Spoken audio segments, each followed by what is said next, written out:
Eleanor Mitchell stood in her kitchen, watching the morning sun filter through the same lace curtains her mother had hung 43 years ago. The house on Maple Street had witnessed 3 generations of Mitchells, but now the final notice from First National Bank lay crumpled on the worn wooden table like a death sentence. 67 years old, and she was about to lose everything that defined who she was. The irony wasn't lost on her, a woman who had taught mathematics for 35 years, who had helped countless students understand numbers and logic, couldn't navigate the cruel arithmetic of medical debt and compound interest that had devoured her late husband's pension. The walls seemed to whisper memories. Here in this very spot, her grandmother had taught her to make apple pie. There by the window, Harold had proposed on a snowy December evening in 1978. The pencil marks on the doorframe still marked their daughter Jessica's growth spurts, though Jessica lived 3,000 miles away now, too busy with her own family in Seattle to understand the depth of her mother's desperation. Eleanor had tried calling her daughter twice about the foreclosure, but each conversation ended with Jessica's well-meaning but hollow advice. Maybe it's time to downsize, Mom. Find a nice retirement community. But this wasn't just a house. It was her grandfather's workshop, her husband's garden, her daughter's childhood bedroom still painted the soft yellow they'd chosen together. These 4 walls contained her identity, her history, her sense of belonging in a world that increasingly seemed to have no place for widowed teachers on fixed incomes. The bank's letters spoke of market conditions and financial restructuring, but they couldn't quantify the value of Harold's handprints in the concrete he'd poured for the back patio, or the rose bush he'd planted the spring before cancer took him. Eleanor picked up the foreclosure notice again, her arthritic fingers tracing the cold, legal language. Default, auction, final remedy, words that reduced a lifetime of love and loss to a simple transaction. Tomorrow, strangers would walk through her home, appraising not just the square footage and fixtures, but inadvertently pricing the worth of every memory she'd ever made within these walls. She'd heard whispers at the grocery store, neighbors discussing her situation in hushed tones, mixed with judgment and relief that it wasn't happening to them. The worst part wasn't losing the house, it was losing her place in the community where she'd invested her entire adult life. Former students who once adored Mrs. Mitchell now avoided eye contact at the post office. Church friends offered prayers, but not practical help. The town that had once celebrated her decades of service now seemed to view her foreclosure as a personal failing, a cautionary tale about financial irresponsibility rather than the devastating result of a healthcare system that had drained Harold's life savings in his final 6 months. As evening approached, Eleanor walked through each room one final time before the auction, touching doorknobs Harold had installed, running her fingers along baseboards he'd painted. She paused at their wedding photo on the mantel, wondering if whoever bought this house would understand they weren't just purchasing property, but inheriting the dreams and heartaches of everyone who had called this place home. Tomorrow, the auctioneer's gavel would fall, and Eleanor Mitchell would become just another casualty of an economic system that measured worth in dollars rather than decades of contribution to community and family. The courthouse steps had never felt so cold beneath Eleanor's feet, though the October morning was unseasonably warm. She sat on a wooden bench across the street, watching strangers examine her life's work like vultures circling carrion. The auctioneer, a thin man with wire-rimmed glasses and a clipboard, called out lot numbers with the enthusiasm of someone selling livestock at a county fair. Next up, 412 Maple Street, 3 bedrooms, 1.5 baths, established 1952, recently appraised at $147,000. Eleanor's heart lurched. Harold had built that house with his own hands, every board and nail chosen with care, every room designed for the family they dreamed of raising together. Now it was reduced to square footage and market comparables, stripped of every memory that had made it sacred. She watched potential buyers wandering through her front yard, pointing at the peeling paint on the shutters she'd painted robin's egg blue because it reminded her of spring mornings when hope felt infinite.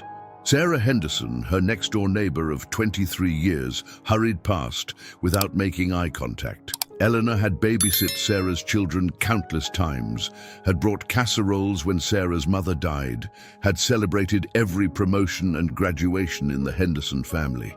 But today, Sarah's face was a mask of uncomfortable guilt, as if poverty might be contagious. The entire street seemed to have developed a collective case of selective blindness, neighbors suddenly finding urgent errands that required them to avoid witnessing Eleanor's public humiliation. Tom Brennan from First National Bank stood near the courthouse entrance, checking his phone with the casual indifference of someone whose mortgage had never been threatened. Eleanor remembered when Tom was fresh out of college, eager and idealistic, speaking passionately about serving the community through responsible lending. 25 years later, he wore expensive suits and spoke in corporate platitudes about fiduciary responsibility and market forces beyond our control. When Eleanor had pleaded with him for a payment extension after Harold's funeral, Tom had listened with practiced sympathy before explaining that bank policy doesn't allow for emotional considerations. The bidding began at $75,000. Eleanor's breath caught in her throat, less than half the appraised value, a fraction of what Harold had invested in materials and labor over 5 decades. A young couple raised their hands tentatively, followed by a man in a baseball cap who looked like he flipped houses for profit. The numbers climbed slowly, 80,000, 85, 92. Eleanor watched her heritage being bargained away like a used car, each bid representing another step away from everything she'd ever known. Pastor Williams from St. Mark's Episcopal Church stood in the crowd, his face etched with concern, but his hands firmly clasped behind his back. Eleanor had taught Sunday school for 15 years, had organized countless church fundraisers, had tithed faithfully even when Harold's medical bills consumed their savings. But when she'd asked the church council for assistance with her mortgage payments, they'd offered prayers and platitudes about God's mysterious plan, while carefully avoiding any discussion of the building fund that had recently purchased new stained glass windows. "Going once at $95,000, the auctioneer called out, his voice cutting through Eleanor's reverie like a blade. She realized she'd been holding her breath, gripping the bench so tightly her knuckles had turned white. Around her, the crowd began to disperse, their curiosity satisfied by the morning's entertainment. For them, this was merely a public auction, a routine transfer of property from one owner to another. They couldn't see the invisible chains being severed, the roots being torn from soil that had nourished 3 generations of dreams, love, and sacrifice. Marcus Chen had moved to Millbrook 6 months ago, seeking the anonymity that small-town life promised after the chaos of Silicon Valley.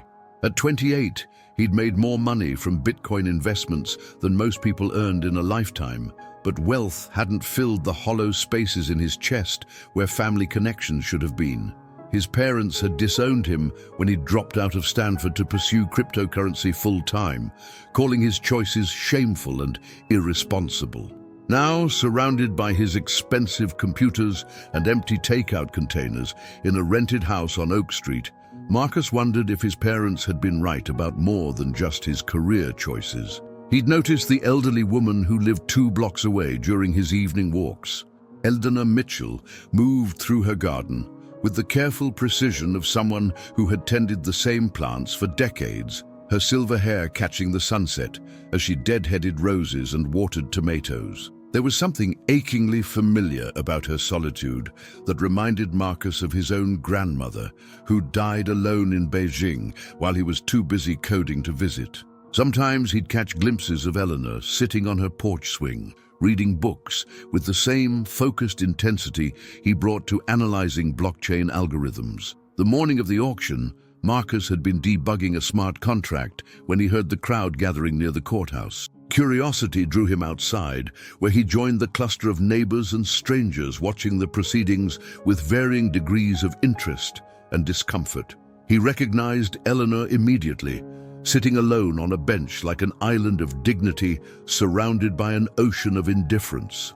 The way people avoided looking at her reminded Marcus of his own experience at family gatherings, present but invisible, acknowledged but not truly seen. As the bidding progressed, Marcus felt a familiar rage building in his chest. He'd watched this same script play out in San Francisco, tech money displacing longtime residents, communities fracturing under economic pressure, people treating housing as commodities rather than homes. But seeing it happen to Eleanor, the woman whose careful gardening had become a small comfort in his lonely evenings, transformed abstract injustice into personal outrage. The bidders discussed square footage and renovation costs while Eleanor sat frozen, watching strangers price her memories by the dollar. Marcus pulled out his phone and quickly researched the property records. Eleanor had owned the house for over 40 years, had raised a family there, had recently lost her husband. The mortgage balance was barely $60,000, but medical debt and compound interest had triggered the foreclosure. The math was simple, brutal, and completely solvable with the right resources. Marcus thought about the cryptocurrency sitting in his digital wallets, numbers on screens that represented more wealth than Eleanor would see in 5 lifetimes. For him, $60,000 was a rounding error. For her, it was everything. The winning bid came in at $95,000, announced by a house flipper who immediately began calculating renovation costs on his smartphone. Marcus watched Eleanor's shoulders sag with defeat, her hands trembling as she stood to leave. The crowd dispersed with the casual indifference of people who'd witnessed someone else's tragedy, already moving on to their own concerns and obligations. But Marcus remained frozen, his programmer's mind racing through possibilities and consequences. He'd built algorithms to solve complex problems, but this wasn't about code. This was about choosing between comfortable isolation and uncomfortable action. That evening, as Eleanor walked past his house with a small suitcase and the defeated posture of someone who'd lost more than property, Marcus made a decision that would change both their lives. He opened his laptop and began researching Wyoming property law, foreclosure reversal procedures, and anonymous trust structures. If the system had failed Eleanor Mitchell, maybe it was time for someone with the right resources to hack the system back. Marcus spent 3 days researching Eleanor's situation with the same methodical intensity he'd once applied to cryptocurrency mining algorithms. Court records revealed the devastating timeline: Harold Mitchell's 6-month battle with pancreatic cancer, medical bills exceeding $200,000, Eleanor's desperate attempts to negotiate payment plans while grieving her husband of 38 years. The system had processed her tragedy with algorithmic efficiency, reducing decades of contribution to the community into a simple equation of default and foreclosure. The house flipper who'd won the auction was already advertising the property online. Charming fixer-upper with tremendous potential, priced to sell at $120,000. Marcus calculated the markup with disgust. A 25% profit on someone else's heartbreak, extracted in less than a week. But Wyoming's redemption laws offered a narrow window of opportunity. Eleanor had 30 days to reclaim her property by paying the full auction price plus fees. For most foreclosure victims, this was impossible. For Marcus, it was merely expensive. Setting up the anonymous trust required careful engineering. Marcus created a complex web of LLC shells and cryptocurrency transactions that would make the funding source untraceable, even to Eleanor herself. He'd learned to value privacy during his Silicon Valley years, when sudden wealth had attracted opportunistic relatives and gold-digging acquaintances. This situation demanded invisibility for different reasons. Eleanor's pride would never allow her to accept charity from a stranger, especially one young enough to be her son. The legal paperwork took another week to execute properly. Marcus worked with a discreet attorney in Cheyenne who specialized in privacy-focused real estate transactions, structuring the deal as an anonymous investor interested in community stabilization. The cover story was plausible enough to satisfy legal requirements while protecting Eleanor's dignity.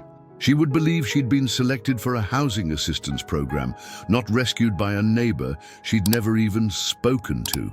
On a grey Tuesday morning, Marcus watched from his kitchen window as Eleanor sorted through boxes on her front porch, preparing for permanent departure. Her movements carried the mechanical precision of someone who'd already disconnected emotionally from her surroundings. The sight triggered memories of his grandmother packing her belongings when the family had moved her to a nursing home against her wishes. Marcus remembered promising himself then that he'd never let anyone he cared about face that kind of powerless displacement alone. The call from the attorney came that afternoon. Eleanor answered on the third ring, her voice carrying the weary resignation of someone expecting more bad news. Marcus couldn't hear her side of the conversation, but he watched through his window as she sat down heavily on her porch steps, phone pressed to her ear with trembling fingers. Minutes passed. Then Eleanor stood up slowly, walked to her front door, and placed her palm flat against the wood Harold had stained 43 years earlier. Marcus closed his laptop and walked to his own window, watching Eleanor return to her garden for the first time in 2 weeks.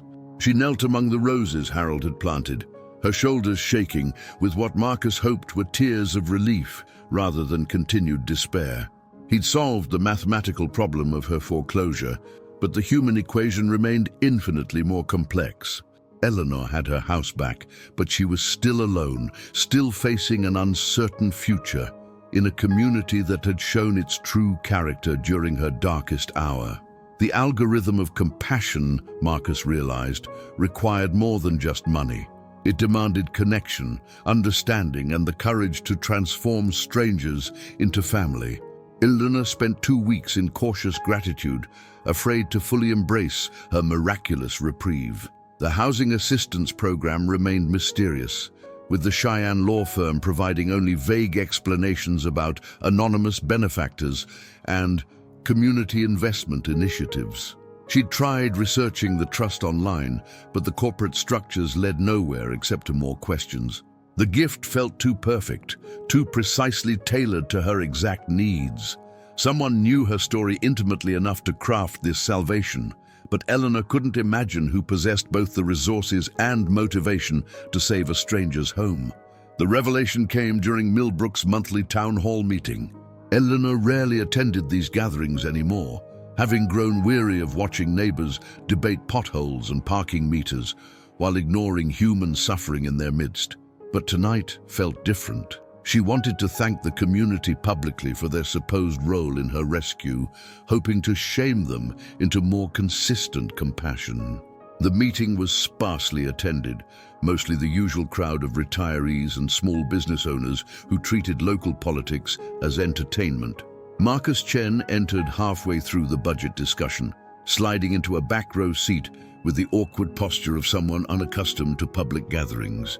Eleanor noticed him immediately, the young man from Oak Street who'd moved to town 6 months ago, always walking alone, always carrying the invisible weight of urban isolation. She'd watched him through her kitchen window sometimes, wondering what had driven someone so young to seek solitude in a place where excitement meant the arrival of a new chain restaurant. Mayor Patterson was discussing the annual Christmas festival budget when Eleanor rose from her seat, her voice carrying across the room with surprising strength. "I wanted to thank everyone for supporting the housing assistance program that saved my home," she began, watching faces around the room shift uncomfortably. "I know times are hard for everyone, but knowing this community cares enough to help its most vulnerable members." Her words trailed off as she noticed Marcus Chen's face had gone completely pale, his hands gripping his chair with unmistakable recognition and terror. The silence stretched unbearably until Marcus stood abruptly, his chair scraping against the floor with jarring finality.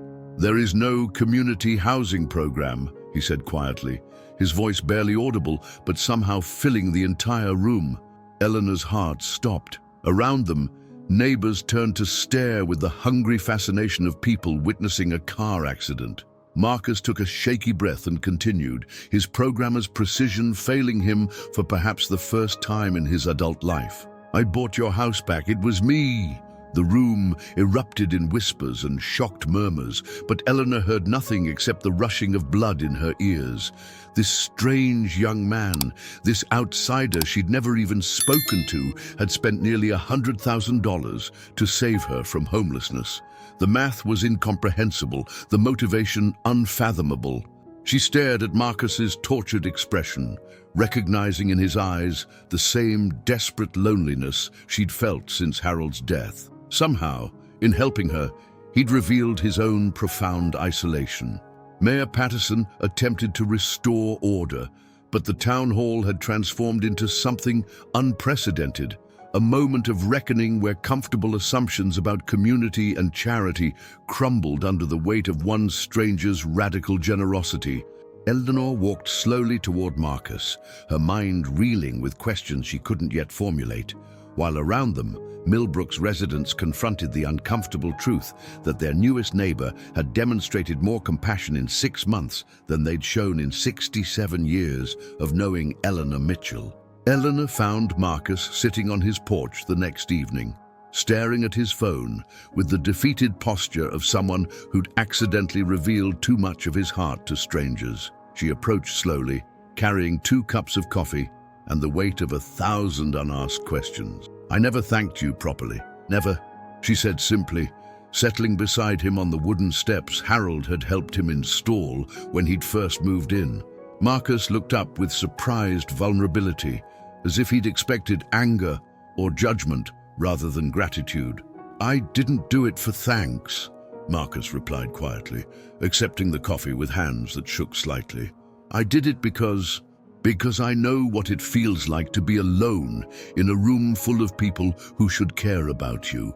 Eleanor studied his face, recognizing the particular pain of someone who'd been disappointed by family, who'd learned that blood relationships offered no guarantee of love or loyalty. She thought about Jessica, safe in her Seattle life, too busy for phone calls, but quick to offer advice about downsizing and moving on. Over the following weeks, an unlikely friendship blossomed between the 67-year-old widow and the 28-year-old tech millionaire. Eleanor taught Marcus to tend Harold's garden, showing him how to recognize the subtle signs that roses needed pruning or tomatoes required more water. Marcus helped Eleanor navigate online banking and social media, patiently explaining how digital systems could serve rather than intimidate. Their conversations ranged from cryptocurrency algorithms to family recipes, both finding in the other something their biological families had never provided: unconditional acceptance. The town's reaction to Marcus's revelation had been predictably mixed. Some neighbors, shamed by his generosity, began checking on Eleanor more regularly, offering assistance they'd withheld during her crisis. Others resented the implication that an outsider understood community values better than lifelong residents. Tom Brennan from First National Bank avoided both Eleanor and Marcus entirely, his discomfort with their story serving as its own form of acknowledgement. Christmas morning found Eleanor and Marcus sharing breakfast in the kitchen where she'd once faced foreclosure notices alone. She'd prepared Harold's favorite pancakes, while Marcus had contributed coffee from a Portland roastery he'd discovered through online research. They exchanged simple gifts. Eleanor had knitted Marcus a scarf in Stanford Cardinal red, honoring the university education he'd abandoned for his digital dreams. Marcus had framed a photo of Eleanor's garden in full bloom, capturing the beauty that had first drawn him to her story. "You know," Eleanor said, watching Marcus carefully fold his new scarf, "I spent 40 years thinking family meant the people who shared your DNA." She gestured toward the empty chairs around her table, spaces once filled by Harold and Jessica during happier holidays. "But maybe family is really about the people who choose to show up when showing up is difficult." Marcus smiled, with the cautious hope of someone learning to trust again. Outside, snow began to fall on the roses Harold had planted, and Marcus had learned to tend, covering Millbrook in the kind of quiet beauty that only comes after storms have passed.